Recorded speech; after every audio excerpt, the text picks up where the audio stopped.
Brandon Zachary with Comic Book Resources. Hello, David. Hey, how you doing, Brandon? I'm doing great. I get to speak to you on a Saturday morning, which is a pretty great way to start a Saturday. That's good to hear. Nice. So congratulations on the film. I got to check it out last night. It is so much damn fun. Thanks, man. Thank you. So I kind of wanted to start with, I just have to know, the first time this crossed your desk, the first time you hit this pitch, what was your response?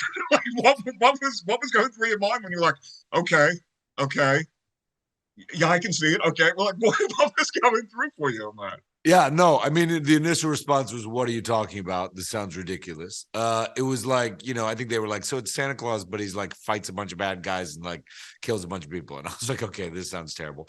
But then they were like, "Look, the director and David Leitch, the producer, want to talk to you over Zoom before they send you a script." And I was like, "All right." And then I met, Tommy Wirkola's the director, and he's this kind of childlike Norwegian guy who's done a bunch of, fantastic type movies. And he loves Christmas, and he loves, I guess in Norway, they have like reindeer all around. And like, he just has all this like real affinity for that Nordic Christmassy sort of thing. And he just was gushing with this enthusiasm. David is a very skilled action guy and was talking about all the lengths to which we'd go to do this. And then when they sent me the script, I just thought it was such a unique thing. I was like, I've never seen this before. And so often with movies, like rarely do I get sent something where I'm like, oh, this is not only is it an action movie, but at its heart, it's really a Christmas movie. And it's really like Miracle on 34th Street at the end, where this little girl believes in Santa Claus while he's dripping with blood all over his face. But like, that's, when I feel those sort of complex, mixed things, when something feels very unique to me, I get excited because I feel like it's something that I want people to see. It is such you're right. It's such a good blend because that's what leaving the screening last night. Everybody was ecstatic with the film, and a lot of it was it's a very fun movie. It's a very silly movie. It's a very action heavy movie, but it's also you're right. It's a Christmas movie through and through. Yeah, Oh god, I yeah. love the reveal of the tattoos still gets me. Oh, nice. Um, Yeah, it's crazy the things we put in this thing. It's crazy. Now I know my editors and I were talking about this, and this was one I was really excited to get to ask you about.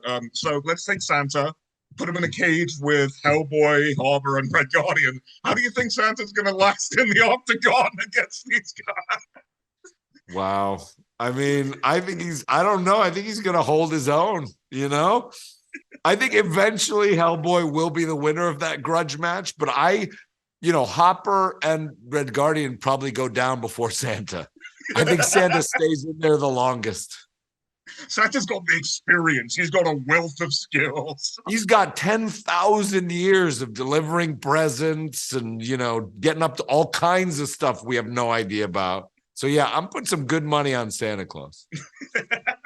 And I think I've got time for one last one, so I'm going to slip it in there. Something that I love about what you get to bring to this film is you really get to find so many layers to that gruff archetype that you tend to like stuff like Hopper, stuff like Hellboy, stuff like Red Guardian. You get to really bring that to the Christmas vibe, and it works so well. What is it about that archetype that really interests you, that really excites you as a performer?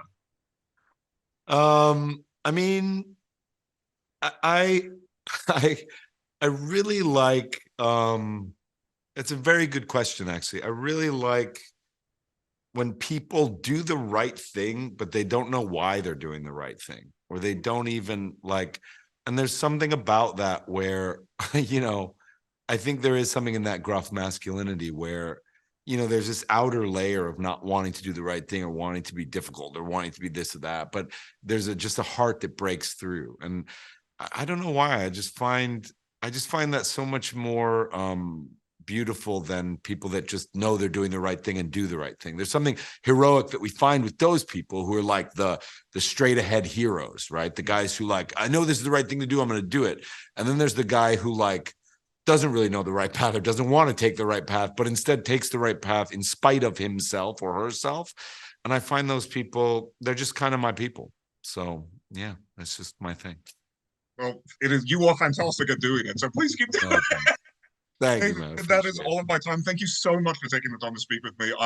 My wife got to come to the screen with me as well, and she was insisting as soon as we left, "Oh, this is yearly rotation stuff. This is going to be this is going to be part of the Christmas tradition for us now." Well, thank your wife for me, and it's a pleasure to speak with you too, man.